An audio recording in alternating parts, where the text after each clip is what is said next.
Salamat sa awitin na yan at away sa mga awitin pa lamang ay mapagpalaan natin. Ulitin natin, buksan ninyo yung mga Biblia sa Ephesians chapter 5 at basahin ang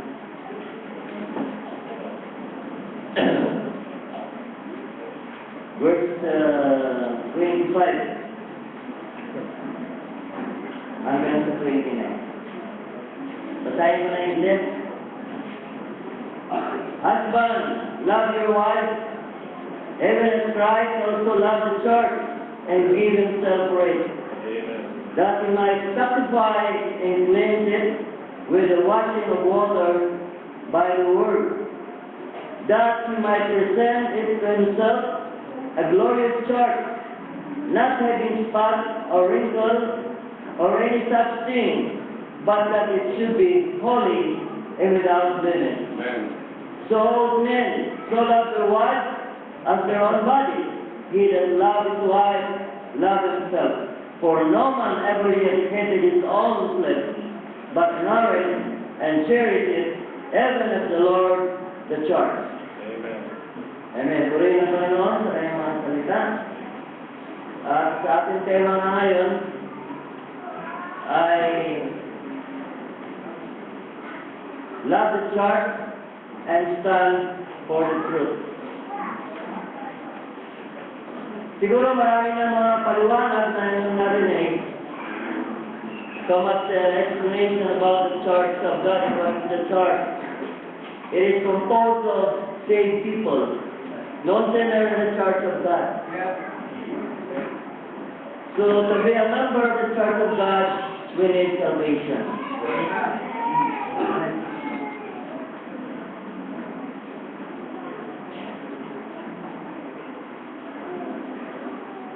We read in the book of Romans that love is the fulfillment of the law.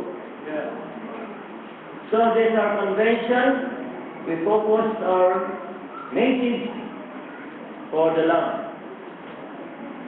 As the Ephesians chapter 5, verse 29, as it says, for no one ever yet hated his own flesh, but nourished and cleansed it, even as the Lord the church. Wala raw taong napupuot sa kanyang sarili. Amen? Amen. So we can love the church if we love ourselves. Right. Do you agree with that? Right. We can love the church if we love ourselves. But it's too sad if there is still sinner in this place. He cannot love. He didn't love himself. Because if we love ourselves, we must put ourselves insecure. And salvation is our assurance. Not only here on earth, but also in the life after death. So if we love ourselves, we must have our salvation. Alam niyo mga minamahal, may dalawang uri ng pagmamahal. Dahil tatlo, pero ito dalawa lang. Mayroon sinasabing yung maling pagmamahal at tamang pagmamahal. Ano sa English yun? The true love, the correct love? And the wrong love? Narinig ka ba niya si Joseph Estrada mag-English? Well, marinig si Joseph Estrada. No, meron daw tama at maling pag-ibig. nyo, pagka tayo nasa kasalanan pa, na ipapakita natin ang ating pagmamahal sa ating mga sarili, we show our love to ourselves, no? By giving those things that is satisfying our flesh.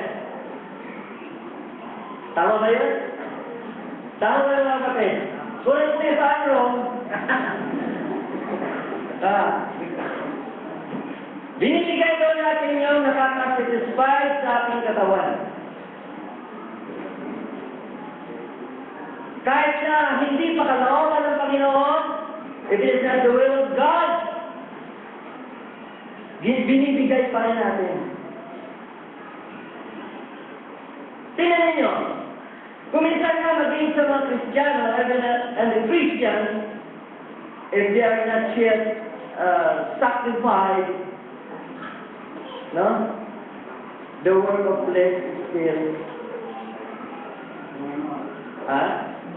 is it going on? Yes. That's why I need a backup. No?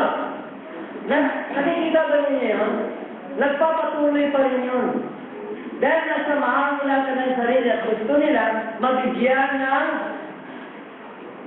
kaligayahan ng kanilang mga sarili. At yan ang nangyayari sa atin nang tayo mga makasalanan pa.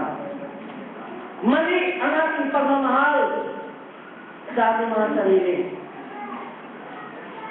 Hindi natin alam kung anong pagmamahal ang dapat ibigay natin sa ating mga sarili. Kaya nasa atin ito mga minamahal. Kung mayroon pang hindi tumatanggap sa Panginoon, sa hapon ito na siya'y uuwi sa kanilang mga lugar na hindi dala ang ating Panginoon Kristo, lugi ka. Hindi mo mahal ang iyong sarili. If you do not accept Jesus Christ in your life, it shows that you do not love yourself. You do not love yourself. Kaya ganyan mo yung mga nagmamahal sa kanilang mga sarili. Look at the ministers behind us. They love themselves. So they continue serving our God. Ako, mahal ko rin ang aking sarili. Kaya nagpapatuloy akong naglilingkod sa ating Panginoon. Kanina ng umaga, early in the morning, I said to my companion in the house, "Oh, you have a mirror." Because since we start our convention, it so happened that the place that God gave us to stay has no mirror. So 4 days I did not see my face. Ha? Gusto ko makita namin yung mukha. Dahil mahal ko ang aking mukha, kahit ano pa ang itsura niya, mahal ko yan. Di ba kayo ulit? Pag tinitingnan niyo yung mukha sa mga salamin, kahit anong itsura niya, nagsasawa ko lang tumingin sa mukha mo. Mayroon pa nga dyan ito, gusto nila ikwentag na lang nila yung salamin. Dahil gusto natin nakikita natin mga sarili, dahil mahal natin ang ating mga sarili. No? Kaya sa hapon ito, no? Kung mayroon pang natitira dito na hindi nagmamahal sa kanyang sarili, ito na ang panahon na mahalin ninyo ang inyong mga sarili. No? Mahalin natin ang ating mga sarili. Sarili na natin ito eh. Kung hindi mo pa mamahalin ang iyong sarili, if you do not love yourself, how come that you can love the church? How come that you can love other people? Eh, sarili mo nga, hindi mo mahalin. Mamamahal mo pa kaya ba? Di ba? Kaya sabi ito, walang tao nabubuot sa kanyang sarili. Kaya sana yung mga nandito hindi pa tumatanggap sa Panginoon, magdesisyon na kayo. It's all only the decision. No? The only thing you can do is to preach the word, to encourage you, no? To accept Jesus Christ. But the decision is yours. No? Kaya din na rin yung mga manamahal. Maging sa pagtanggap ng lubusang pagpapakabanal, ang desisyon ay nasa sa inyo pa rin. Kahit ang Diyos, hindi siya namimilit. No? Hindi ka pwede pilitin ng Diyos, hindi ka pwede pilitin ng sino mang tao. So, hindi ikaw ang magdesisyon sa iyong sarili. Bakit kailangan natin tanggapin ang kaligtasan? Why we need salvation? No? Because salvation is the only assurance to escape the punishment and the lake of fire. No? Gusto ba ninyo mga parusahan? Mahalin nyo yung mga sarili. Gusto ba ninyo mga parusahan dun sa pool na eterno? Ha? Kailangan kumahal natin ang ating mga sarili, piliin natin yung pinaka-maputing bagay para sa inyong mga sarili. Hindi ba? Kailangan maging matalino tayo. No? Sabi nga, huwag kayong padaya, kayo naman. No. Then yung dumaya sa inyo, pagdating ng panahon, walang magagawa sa inyo. No? Kaya kailangan maging matalino tayo. At sabi nga, yung pag-ibig. Through salvation, God put His love in our heart. No, inilalagay ng Diyos ang pag-ibig sa ating mga puso.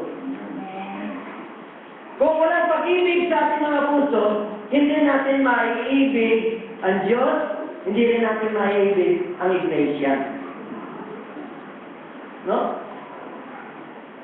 Kaya kailangan ang pag-ibig na yan ay nagsisimula yan sa pagtanggap natin sa ating Panginoon. Doon nagsisimula, kailangan lumago ang pag-ibig na yan ng Diyos. No?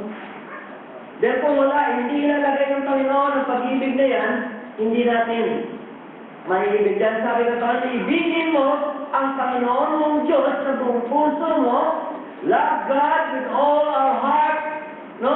With all our mind, and our fellow man like ourselves. Diba? Paano natin maiibig? Kung wala yung pag-ibig na yan ng Diyos.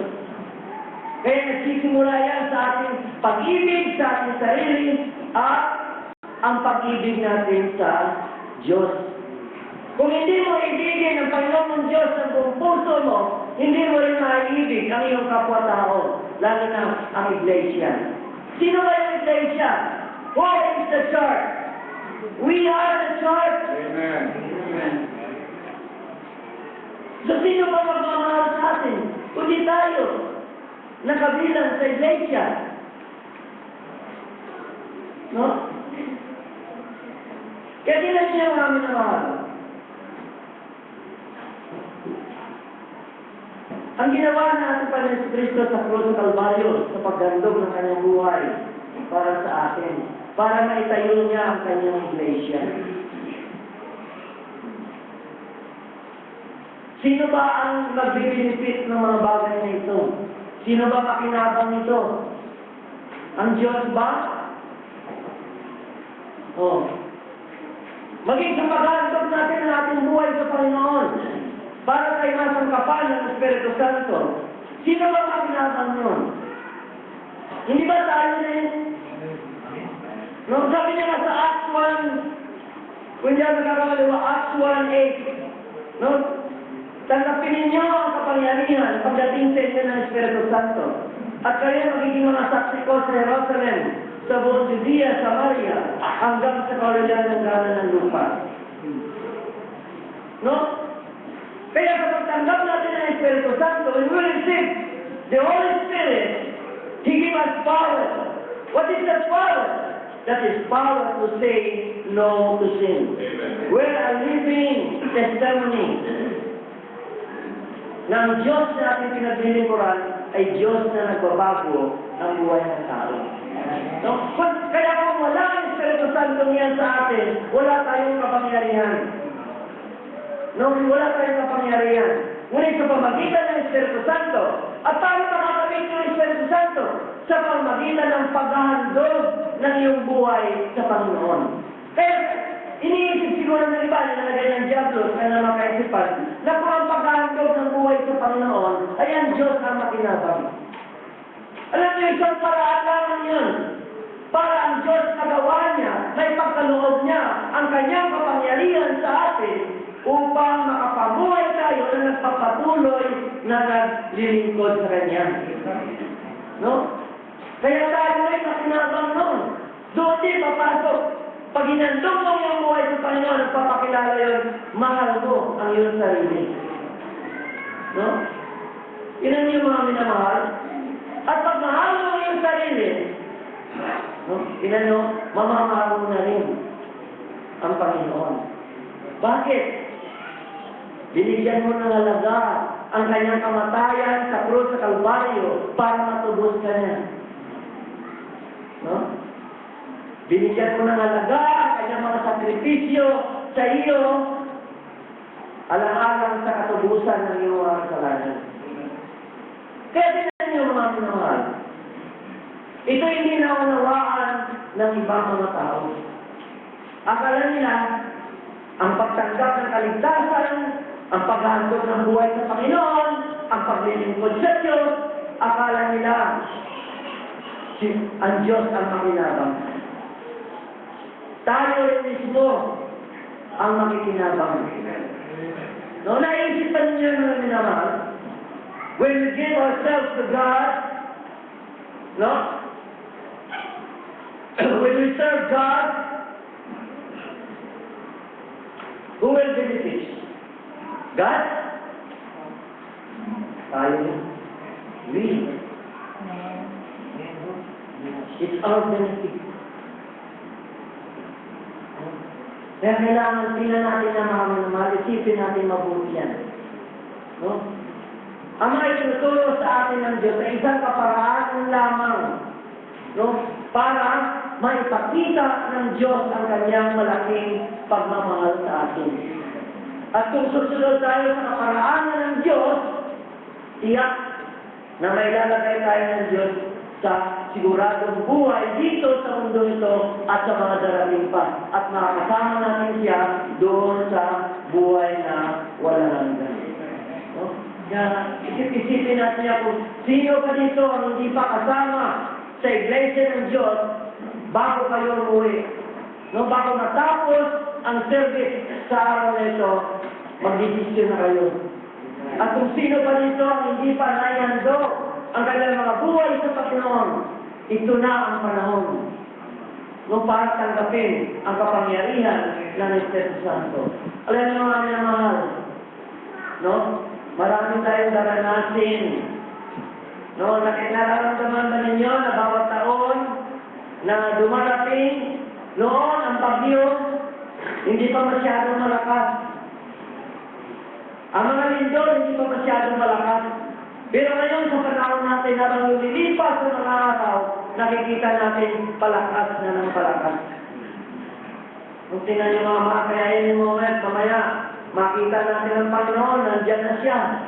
O yung mga kasama dito sa loob, na hindi pa talaga sigurado na pupunta siya sa langit, maiiwan siya.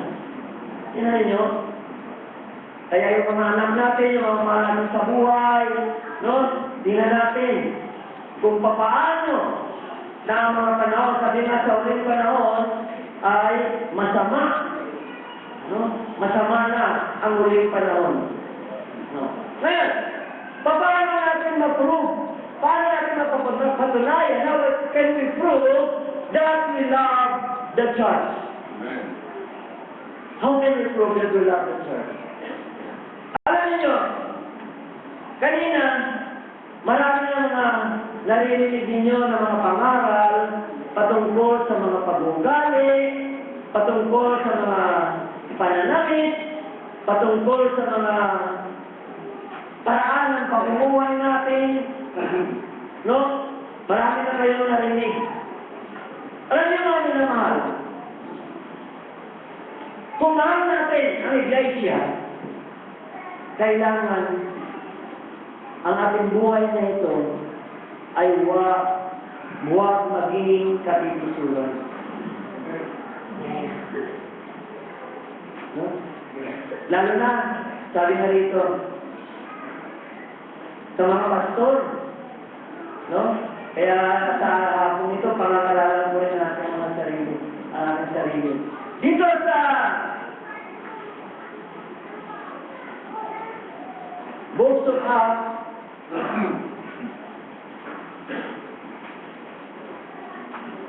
Acts 20, verse 28.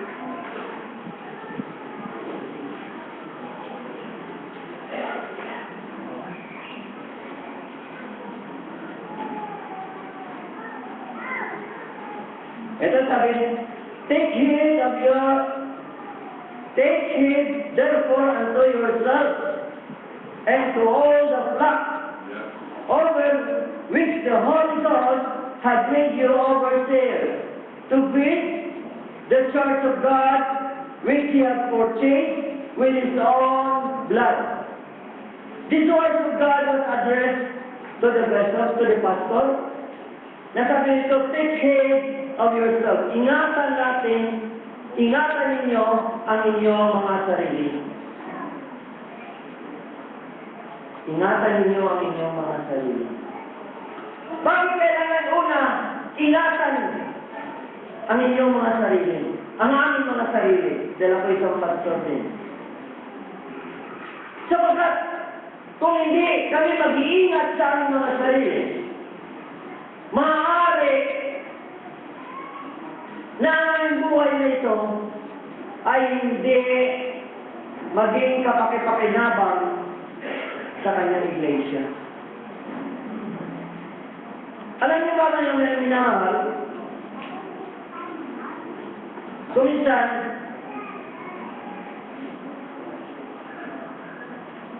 kung anong pastor na mayroon sa isang kongregasyon, kuminsan yan din ang napoproduce niya na mga member ng kongregasyon.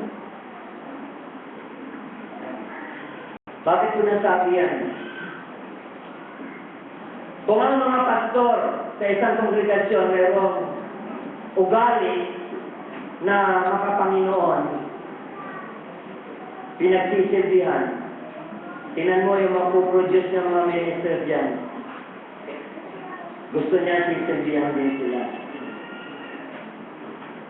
Alam niyo, pagka sa akin lang sarili, pagka mayroong gusto mag-silbi sa akin, nanlilinis ako eh. Ayoko, gusto ko ako mag-silbi. Ako ang maglilingkod, hindi ako ang maglilingkuran. Kaya, naging ugali ko na kung saan ako ilalagay ng Panginoon na gawain, gusto ko doon ako. Pag sa kusina, doon ako. Dahil doon ako nilagay. Inilalagay ko lang ang sarili kung saan ako nilalagay ng Panginoon.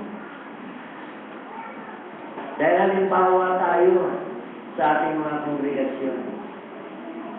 Alam niyo, nung nagpasimula ang gawain doon sa Negros Occidental, nung nag-umpisa ako ng gawain doon, sabi ko nga, natutunan ko na yung mag-one-man army. Nung nagpasimula ako ng gawain doon, yung mayroon ng mga Bible study, at palipat-lipat yung mga panambahan na nagawa ko linggo-linggo, sa loob ng 3 oras ako lahat nagsasalita niya. Ako na yung presider, ako na yung Sunday school, at ako na rin ang mensahero. At dahil sa hindi pa nila alam ng kanta, ako pa rin ang tagakanta. Pero salamat sa Panginoon. No? Nagagalak ang aking puso. Alam mo, nasabi ko lang ito dahil kung may kasama ako dito sa Tagaro, baka sabihin niya si Brother Greg, aba kinikwenta yata. Hindi, mga minamahal ko. Ipinapakita ko lang sa inyo kung anong pag-ibig. Kung mahal natin ang iglesia, mahal natin ang gawain, mahal natin ang kaluluwa, kailangan natin mag-sacrifice. At alam mo ba, ang bunga ng sakripisyo niyan? Labis-labis ang kagalakan na binibigay ng Panginoon. Ngayon, kaya, kailangan mag-iibig tayo sa gawa at hindi sa salita. Ngayon, maaaring dumadami na ang gawain ng Panginoon. No? Sabi nga ng mga preacher dito, mapuputi na lang yung mga buhok na malapit na kami mag-expire. Yung iba, masasakit na mga tuhod. Kaya ang pag-asa, nasa inyo mga kabataan. No? Pero kung hindi ninyo ibibigayan yung buhay sa Panginoon, paano ninyo magagampanan? Paano ibubuhos ng Diyos ang kanyang kapangyarihan, ang kanyang Espiritu, para magampanan natin ang gawain ng ating Panginoon? Yun ang yung mga minamahal, isang hamon sa bawat isa sa atin. Na kung mahal natin ang iglesia, nagmamalasakit tayo sa bawat isa. Sabi kanina ni Mr. Mende, yung mga natutulog daw dyan, kalabitin ninyo.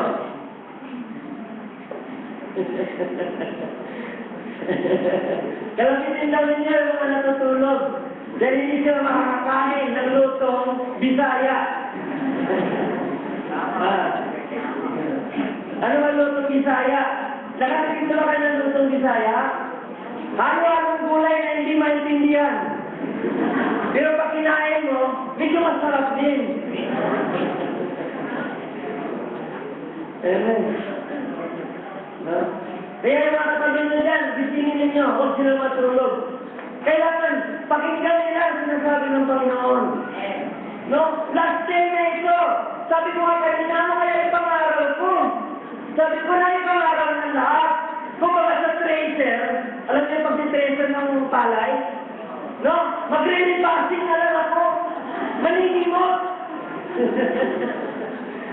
Kaya sana sa hapon ito, mayroon pang masisimot ng mga Panginoon dyan, na papakinabangan ng ating Panginoon. Nagre-repassing na lang tayo eh. O, tingnan niyo mga minamahal. Napag-uusapan yung modesty. Ang sabi na ba na kasulatan, sabi niya, i-train ninyo yung anak ninyo, yung children ninyo, no? Training ang kailangan din turuan i-train ninyo ang inyong mga children, ang inyong mga anak, upang sa paglaki niya, hindi na siya tatalikod yan. Ngayon, napag-uusapan ng modesty. Alam niyo, ang mga anak ng Diyos, hindi tayo mga passion model. Ha? Alam niyo yung passion model? No! Kaya, kung mayroon pa dito na feeling niya, passion model siya, ipaalis niyo yung espiritu niya. Ipasinin natin yan. Alam niyo, hindi maganda. Ngayon, gusto mo yung, alam niyo, nung tumanggap ako sa Panginoon, ayaw ko na napapansin ako, ayaw ko na yung atensyon ng tao na sa akin. Ay kung masyadong maganda yung damit mo, tapos ang taas-taas ng health mo, ay di parang ang passion model. Ganyan. Mamaya, natapilok ka dyan po. We are not a passion model. Ha? Marami tayo na maayos, nakalagulugod sa ating Panginoon. Alam niyo, pag umarap ka sa salamin, when you look at yourself in the mirror, and the mirror will tell you, kung ang damit mo ay karapat-dapat sa Panginoon. Ako ginagawa ko niya, pag nagsuot ako lang ginagawa. Para pa ako pinagagawa. Hindi yan. Kaya lang tayo magsusuot na maayos. Dahil ayaw naman natin pahilan ng ating Diyos. Di ba? Para sabihin ng ibang mga tao, yung mga naseseta, ganyan ka may Diyos. Hindi makadamit na maayos. Kaya nga nang magpasimula ang gawain doon sa kanto sa eskwelahan. Ito, nakatawa pa ako, ito ko sa inyo. Pumunta ako doon punta ako sa principal. Nakiusap ako, sabi ko, pwede ba ako magkandang ng magpuntada rito? Nag-isip siya. Sabi niya, gumawa ka ng kwan. Maggumawa ka ng written request. Eto na, pumasok na sa isip ko. Gagawa ko ng written request, hindi nga ako marunong mag-English masyado. Baka mali-mali. Tapos naisip ko sa Brother Jet, sabi ko, text kaya sa Brother Jet, magpapaturo ako. Si Brother Jet naman, yung kanyang kuhan, yung kanyang cellphone, wala na pala eh. Yung nakapundok na number na, hindi na pala nag-i-exist. Hindi ko siya makontak. Ngayon sabi ko, paano yung baka, kung hindi ko itutuloy, baka sabihin nung kuhan ng principal, siguro hindi marunong buhay ng kuhan. Na request letter. Kaya nagkakasloob ako sa Panginoon, tulungan mo ng Panginoon, alam mo na hindi marunong mag-English. Gumawa ko ng lakasloob. Kaya, sinulat ko, ganyan, sabi ko, sir, saan ko ilalagay ng address mo? Hindi pa ako nagawa ng address mo. Lagay ko, Principal Lopez, sir, sabi ko, I'm requesting you to conduct Bible studies in your school, sabi ko ganyan.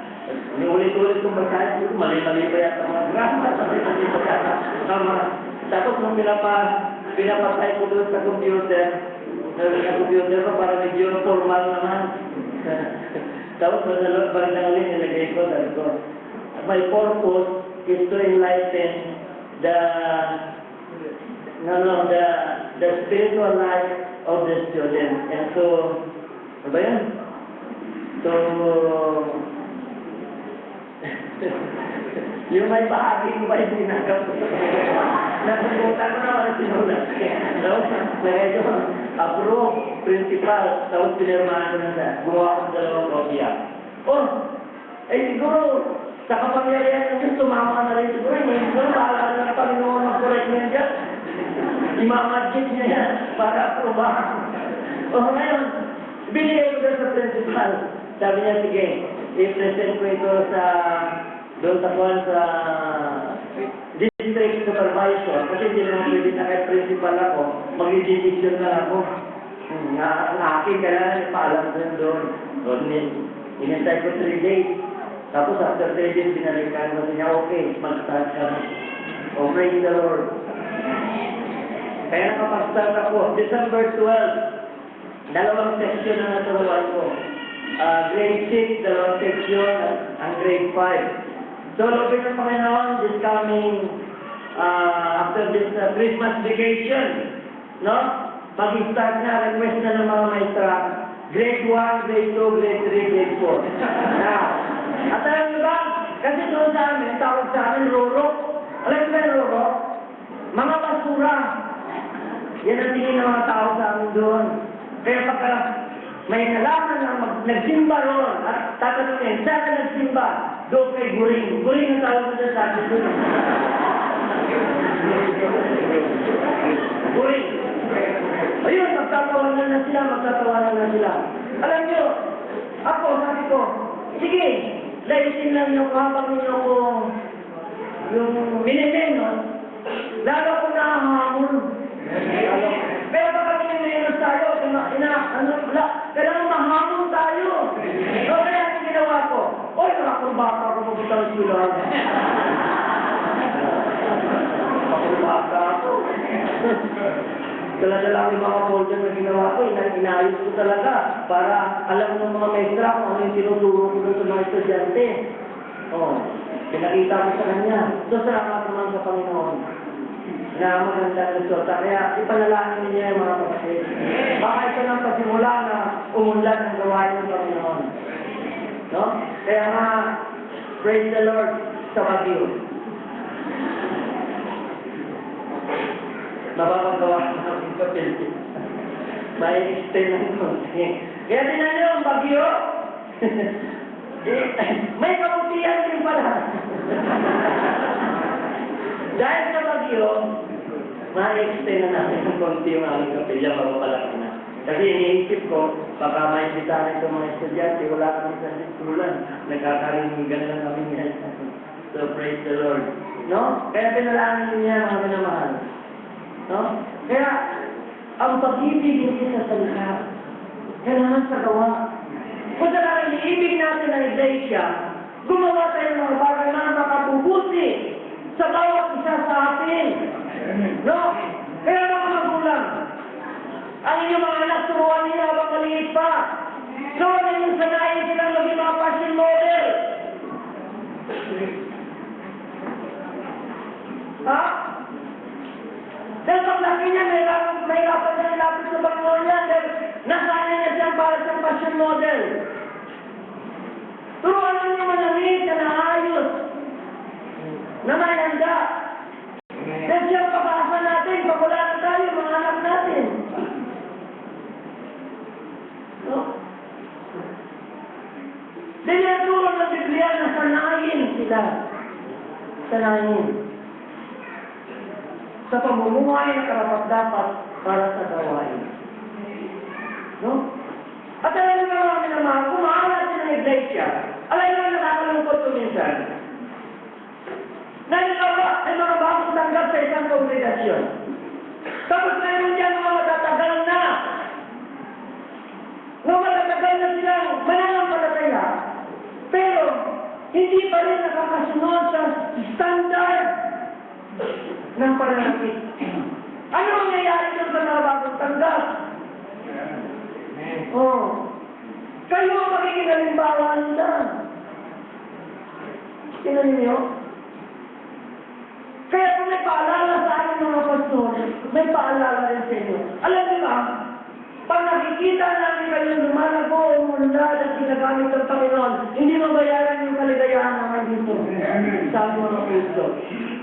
Kaya nag-iingat din kami sa ating mga sarili na hindi kami maging katitisuran. Na po ay kasi magsilbing halimbawa din sa inyo. No? Kaya tingnan natin mga minamahal. Alam niyo doon sa Negros, naalala ko yung kagabi nag-uusap kami ni Brother Louis. Yung mga kapatid natin ano, mga wala na. Wala na dito sa iglesia. Pinalis na sila ng Panginoon. Nag-uusap kami.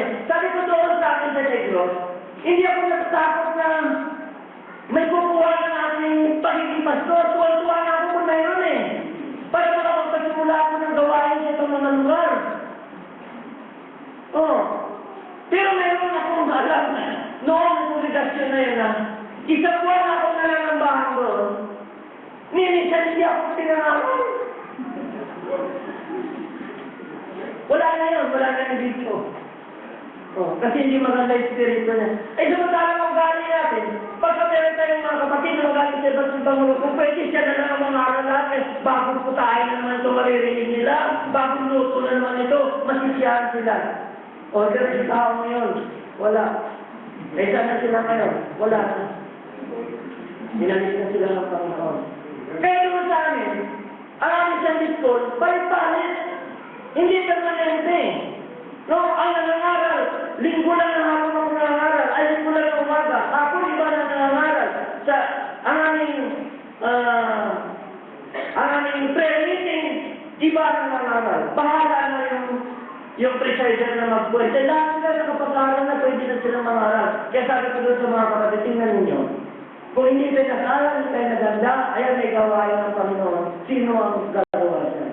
So praise the Lord, may inyanda ng Panginoon para gagawa doon sa mga magtuturo. Grade 1, grade 2, grade 3, grade 4. Tingin tayo na hingi ng gawain kung wala naman mga nakahandang gumawa.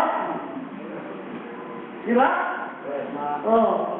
Kailangan, may mga nakahandang gumawa para bibigyan tayo ng Panginoon ng mga gawain. Alam niyo mga minamahal ko, mula nang tanggapin ko ang Panginoon sa aking buhay. No? Sinasabihan naman ng tiya ko na GNGO, Kasi, bakit ako pumunta ng Saudi Arabia at nangarap ng Bangulyo? Pag uwi ko dito, nakulong pa ako, pinalbo pa ako, tapos wala na akong trabaho. Yung humingiti lang ako sa isip ko lang, hindi ako bayaan ng Panginoon. No? Nag-start ako ng gawain doon sa Negros Occidental, alam mo mga kapatid. Ang naibot ko pera sa Saudi Arabia is 50,000. Bago na ubos yun, salamat sa Panginoon, nagkaroon na ng kongregasyon. Praise the Lord. May mga naligtas na at may mga tumutulong na sa gawain. Kaya una, magsasakripisyo ka, pero bandang muli, naalala ko pa rin yung tinitira kong bahay doon eh. Yung punta pa doon na si Brother Ed Luzon eh. Pagdating ko, sabi niya, Brad, nabuslot ako. Kasi yung side ko. Wala na yun, sila na yung bahay na yun. Pumasok doon yung nasugatan sila. Pero salamat sa Panginoon. Ang paglilingkod pala sa Diyos, huwag kang umasa na ano pa man. Diyos na lang ang bahala sa iyo. Amen. Kailangan lang ang kakapatan ng paglilingkod sa ating Panginoon. Kaya inaamon mo kayo mga kabataan, huwag kayong matakot na, paano, nag-aaral ako, paano pag laki ko, paano pag nagpamilya ako, paano nagtrabaho ko.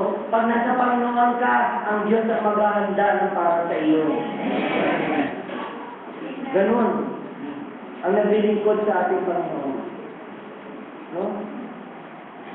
Alas 4 na. Hanggang ano oras tayo? Sige lang? Punta tayo doon sa Stand for the Truth. No? Ang sabi dito, sa John chapter 1.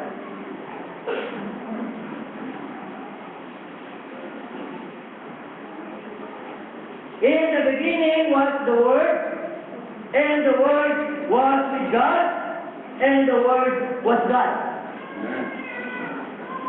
Amen. When we reject the Word, we reject God. Ano ba nila mga kapatid? Pag ay nireject natin ang salita ng Panginoon, nireject natin ang mga pangalan ng Panginoon, wala tayong ibang nire-reject kundi ang Diyos. But when we accept the Word and we live, ano ba yun? Ipapamuha yung salita. Ano ba yun? Live for the Word, then God will sing on us. Naniniwala pa kayo, ha? Na kung ipamumuhay natin sapagkat ang salita sa simula ay salita. At ang salita ay sa Diyos at ang salita ay Diyos. At kung ipamuhay natin, no, i-apply natin sa ating buhay, ang salita ng Panginoon, makikita ang Diyos sa ating mga buhay. We cannot stand the truth unless the words of God will live on us. That's right. We cannot stand the truth. That's right. Kailangan ipamuhay muna natin ang salita ng Panginoon para may pakita natin na tayo na nanatili sa katotohanan. Dahil ang salita ay Diyos. No? At ano masabi dito?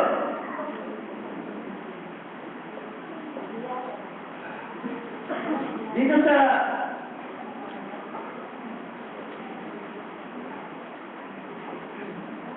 Titus chapter 2, verse 7 and 8. Titus chapter 2, Titus chapter 2, verse 7 and 8. In all things showing thyself a pattern of good work, and doctrine showing uncorruptness, gravity, sincerity, sound speech, that cannot be condemned, that is, he that is of the contrary part may not ashamed, having no evil things to say of you. Amen. Maging uliran, halimbawa tayo. Na, kung mahal natin ang iglesia, kailangan maging uliran tayo. Sapagkat sa pagiging uliran natin, doon natin may papakita na ang katotohanan na yan ay nasa sa atin. No? Sabi nga, ang salita ng Diyos ang siyang maglilinis sa atin. Kaya kung ipinamumuhay natin ang salita ng Panginoon, tayo lilinisin yan. No? Sa lahat ng mga karumihan, sa lahat ng mga bagay dyan na dapat maalis sa atin ay aalisin niya ng ating Panginoon. Mga doktrina, no? Kaya sa aming meeting ng mga ministers, no, na mga pastor, napag-usapan ng patungkol sa mga doktrina. No, salamat sa Panginoon na ilagay ito sa puso ng mga ministers na yung ating mga kapatid dito na magkakaroon ng meeting para sa mga ministers. So, siguro isang paraan nyo para ma-improve din natin yung ating mga pangangaral, ang ating paglilingkod sa ating Panginoon. No? Maging uliran tayo sa ating pananampalataya, sa ating pag-ibig, at sa ating paglilingkod sa ating Panginoon. No? Kaya mga magulang, nanay, tatay, no? Maging uliran tayo sa ating mga anak. During service, pag-aaral ng linggo, no? Mga nanay, mga tatay, kailangan mapangunahan natin ng mga anak na sa araw ng service na yan, sa araw natin pananambahan, ang ating puso at isip ay nasa gawain. Kailangan may pakita natin yan sa ating mga anak. No? Dahil tayo, malalo na mga nanay, sila ang naglumon ng pag-uugali ng kanilang mga anak. Sila ang lagi-lagi kasama. Kaya kung hindi maging uliran ang ating buhay sa kanila, paano? Sa modesty, sa ating mga pag-ugali, sa ating paglilingkod. Kung hindi tayo maging uliran sa kanila, paano? Anong ina-expect natin sa kanila sa paglaki nila? No? Kaya tinanin natin mga minamahal ng mga bagay na yan sa ating buhay. No? Maraming dapat ayusin pa sa ating mga buhay. Sa ating paglilingkod sa ating Panginoon.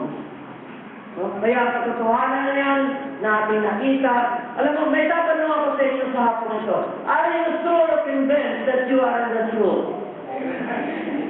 Amen?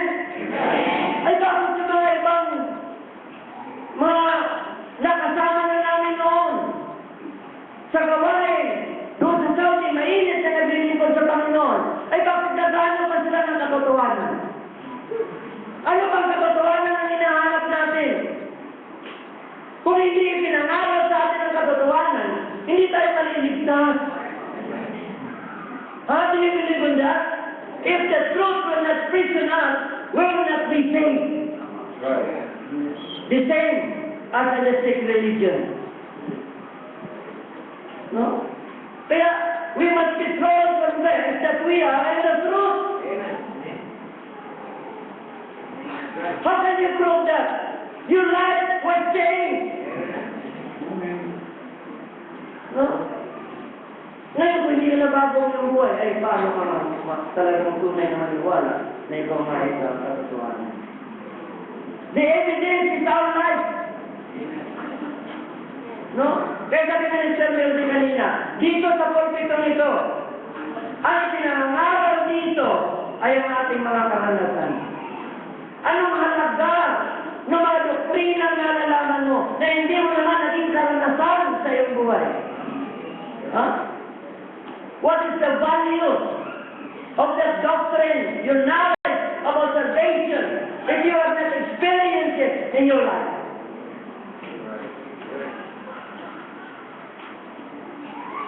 Mahirap naman siguro magpaliwanag ng kaligtasan. Halimbawa, sasabihin ko ako lalaki. Ganito ang mga anak. Pwede ko ba ma-explain yung panganak dahil hindi naman ako nanganak? Hindi yan. Kailangan maranasan mo muna mga anak bago you have to experience first the salvation so that you can teach or explain what is salvation. And also the sanctification. You must experience the sanctification so that you can teach sanctification. Hindi pwede yung knowledge lang, kaalaman lang. That's what we need in the church. Experience, hindi kaalaman. Kaya hindi pa talaga nakaranas niya. Kailangan maranasan niya bago kayo umuwi. Huwag niyo sayangin. Yung mga panahon, pagkakataon, na naparito tayo. Yan ang purpose natin pagparito. Di ba? Maipit tayo, mapalakas tayo muli. No? Para sa pag-uwi natin sa ating mga lugar, ay lalo tayo magamit ng Panginoon. Alam ninyo, kung minsan, pag maraming malakas, pag konti na lang, mahina na. Yung mga kasama namin sa Saudi noon, akala mo napakalakas na nila. Oh. Nag-uusap nga kami ni Brother Luis. Sa labing isa kami diniport. Kami na lang dalawa na iwan. Ay, kami dalawa na lang na dito. Yung sa labing lima na natiport sa una, ang saan ng mga iba? Tingnan ninyo? Hindi talaga sila, ang hindi nabugat sa kanila, hindi nag-notice sa kanila ang kapatawanan. Kaya hindi pwede yung baka piling mo na, napabanal ka na, piling mo na. Alam niyo, kailangan talaga maranasan mo yan sa iyong buhay. Diba, piling mo na, banal ka na, piling mo na. Pero mayroon pa talaga dito. May dito pa. Dala nyo ang pag-ibig ng Diyos lang. Pag yan ay napuno sa ating mga puso, yan ang kapangyarihan natin. Para makapatuloy tayo, makapanatili tayo sa ating Panginoon. Sabi nga, ang sakdal ng pag-ibig nagpapalayas ng takot. Pag itakot mo, nawala na. Alam niyo, kaya na, inisip ko, ano kaya kung maging dito, baka tawanan na sila ng tawanan yan eh. Sabi ko, lakasan ko na lang loob ko, dahil dito naman iglesia ng Diyos. Hindi naman ito katulad ng sekta eh. Pagka nagkamali, tatawanan ka ng tatawanan, pag-usapan ka, pag-usapan ka. O, sigurado din, independent, di man marunong. Wala nang ganito dito, di ba? Nag-aaral tayo eh. Minsan ka na, nag-iinip ako, nag-flip ako English. Gulat ko, sabi ko, bigla ako nag-isip. Ang pinapangaralan ko pa, yung natawag bundok. Ito.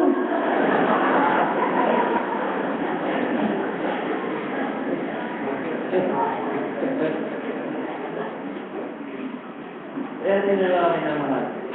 No? Kaya nakahamon ako mag-English. Kaya nawasahapan ito mga minamahal. Magbumili tayo, magsumikap tayo. No? Kasi, siyempre, pastor ako. Nakalala ko muna. May mga junior-trot. Basa ko ng bata, hindi ko maintindihan.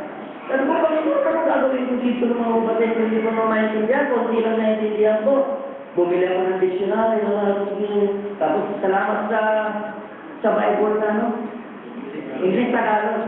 O yun, tinitingnan ko ng kanya. Hanggang natututo na ako. Dahil niisip ko, ang English, palit-palit ng Tagalog eh. Di ba? Yung salitang Tagalog, panandoon ka, hindi ka sa umpisa, hindi ka marunong, di ba? Yung pag matagal ka na marunong. Sige, Tagalog ka ng Tagalog, kasi nabalong to. Matagal, natuto ka na rin. Siguro ang English, marunong ka eh. Di ba? Kung di ba practice natin yan eh. Malay mo. No? Yung sinasabi mo sa English. Ha? Ang mangyari sa Jet dahil pag-ilo, makakarating sa ibang lugar. O sige, kailangan mag-English tayo. Ha? Kaya isang hamon din yung sabaw sa atin. Kaya hindi, alam nyo, pag may pagnanasan, no? Kahit wala kang pinag-aralan, kahit na kulang ka sa mga kaalaman, pag may pagnanasa ka, may pagtulong ka sa iyong sarili, no? Sabi nga, God help if you help yourself. Kung tutulungan mo yung sarili, tutulungan ka ng ating Panginoon. No? Kasi natapos ko lang, second year high school, hindi ko pa nga natapos eh. Hindi na ako makakonstruct ng compound sentence, hindi pa. No? Kaya salamat sa Panginoon na nahamon ako. No? Sa hapon ito, na nagpupumilit, no mga kapatid, nagpupumilit. Kaya sana kayo magpumilit din kayo. Itong taon na ito, ano mga pagtuturo ng ating Panginoon, ano mga pagtutuwid ng ating Panginoon. Nawa, alam niyo, hindi yan mababago kung hindi nilalapit sa Panginoon ng inyong buhay. Yung upo na kaya, sabihin niyo, oh, tama, sige, babaguhin ko na ating buhay. Kailangan ilapit mo yan sa Panginoon. Para tutulungan ka ng Panginoon kung paano mo yan mabago, maalis sa iyong buhay. No? Kaya yung mga hindi pa dyan naligtas, lubing kayo mga minamahal ko. No?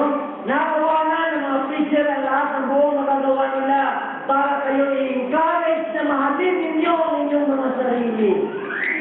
Mahalin ninyo ang inyong mga kaluluwa dahil walang ibang makinabang yan kundi kayo. Kayo mismo. No? Sabi na dito sa Revelation, chapter 20, verse 12, sabi, and I saw the dead, small and great, stand before God, and the books were open, and another book was open, which is the book of life. And the dead were judged out of those things which were written in the book, according to their work. And according to their work. So, amen, nakita ninyo, kung hindi natin ipapamuhay itong banal na kasulatan nito, ang katotohanan na nakasaad dito sa banal na kasulatan na ito. No? Ito ang naghuhukom sa atin sa ulit ng araw. Ano yung pinakita kayo? Sabi, nakita ko na patay, malalaki at maliliit. Sabi niya, na nakatayo at nabuksan ang aklat. Anong aklat yun? Itong Biblia. Kaya kung hindi natin ito mamuhay ang katotohanan, paano tayo naharap sa Panginoon pagdating ng panahon? Paano tayo naharap? Sa mga sukuman tayo ng Panginoon ayon sa ating mga gawa, ayon sa banal na kasulatan na ito. At yung isang aklat ay nabuksan na sinaklat ng buhay na kung saan ang ating mga pangalan ay nakasulat doon. Kaya kung maligtas ka, ang iyong pangalan ay nakasulat doon sa aklat ng buhay. At yun ang titingnan pagdating ng panahon sa araw ng pagbubuhay. Kaya tingnan niyo mga napakasakit. Kung ang Ebanghelyo, narinig na natin ang mga pangaral, narinig na natin, at hindi pa natin ito i-apply sa ating mga buhay, papaano na? Papaano na? Pwede mo ba makagat ang siko mo kung nasa impyerno ka na? Pwede mo ba makagat ang siko? Sino sa inyo dito makakagat na kayo ng siko? Kung nasa impyerno ka na, wala na. Mga minamahal, sisipin ninyo mabuti yan. Lahat na ng magagawa ng Diyos, ginagawa na niya sa atin. Sa pamagitan ng kanyang mga ministro. Ipangaral ang katotohanan. At kung hindi natin ipapamuhay ang katotohanan na yan, walang kabuluhan ang lahat-lahat. No? Kaya sana mga minamahal ko sa hapon ito ay magdesisyon. Yung mga hindi pa inandog. Ang pag-aandog sa buhay, ng buhay sa Panginoon, ikaw ang makinabang yan. Walang ibang makinabang. Tingnan ninyo yung mga ministro. Tingnan ninyo ang nagagawa ng Panginoon. Inandog na ng mga buhay sa Panginoon. Sino ang nakinabang? Tingnan ninyo? Tayo rin. Tayo ng mga tao. Kaya isang hamon sa mga sa atin. At kung mayroon ba dito hindi naligtas, mahal ka ng Panginoon. Mahalin mo ang sarili mo. Lapitan mo ang Panginoon. At huwag kang ulit na hindi siya tanggapin sa iyo.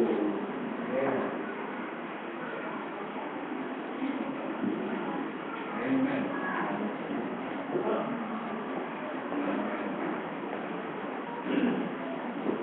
Salamat sa Panginoon na mungkay. Ilang oras na lang, mag-iwain na tayo. Maginalang service, sana lang. Nawag yung pagkakataon na ito, samantayin ng pagkakataon. Lapit sa rin yung sarili, para hindi kayo mayroong naladalang magpapala. Hirap yung uwi ka pumunta ka rito, maraming naman ang basket. Pag-uwi mo, ano pa rin, wala. Maraming dala-dala ng pagpapala. Kaya sa ito, ang din natin Panginoon na lapitan niyo siya upang kayo mapasalang lalo at mapapagpasalan na kayo hanggang. Kaya kami ay nagmulot. Kapag natin yung mahal ng pagpapala, ang expectation ko, kinawang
maganda na tayo sa maraming sa maraming kapatid na po na ang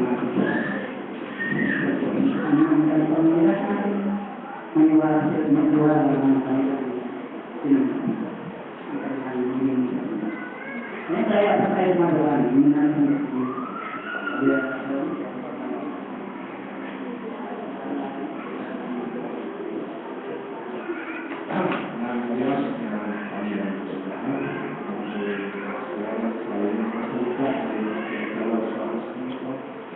Salamat po, Diyos.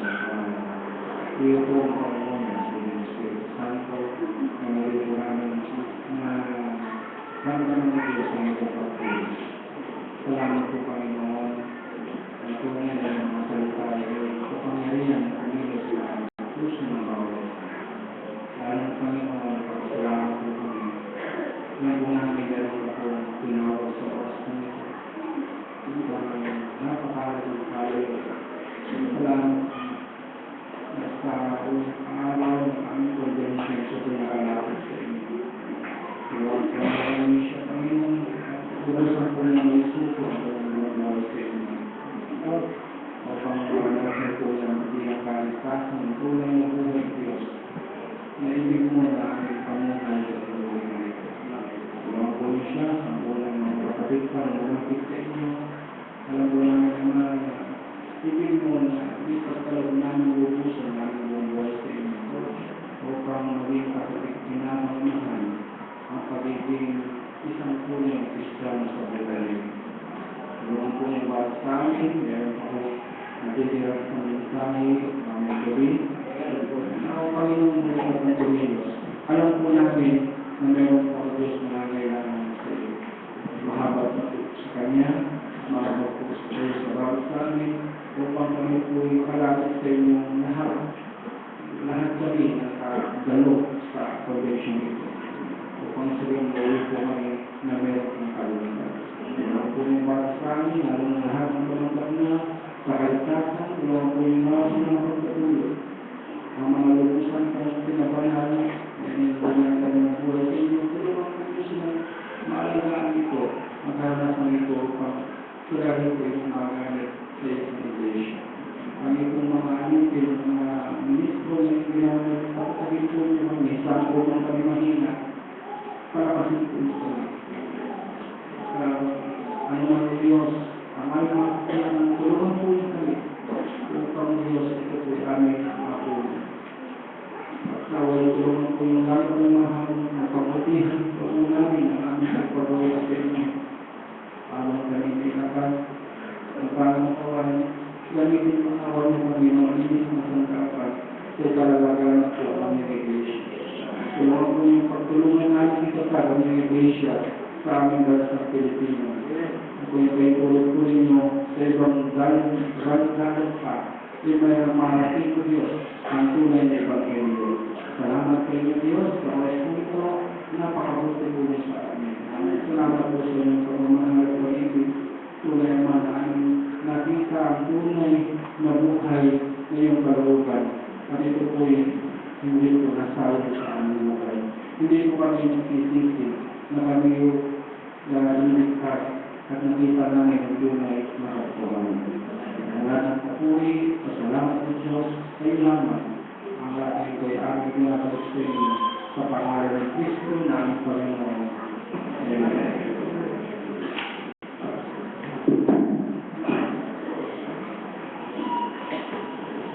Ay pangalan ng Panginoon ay nakukunan ng kapal sa maraming.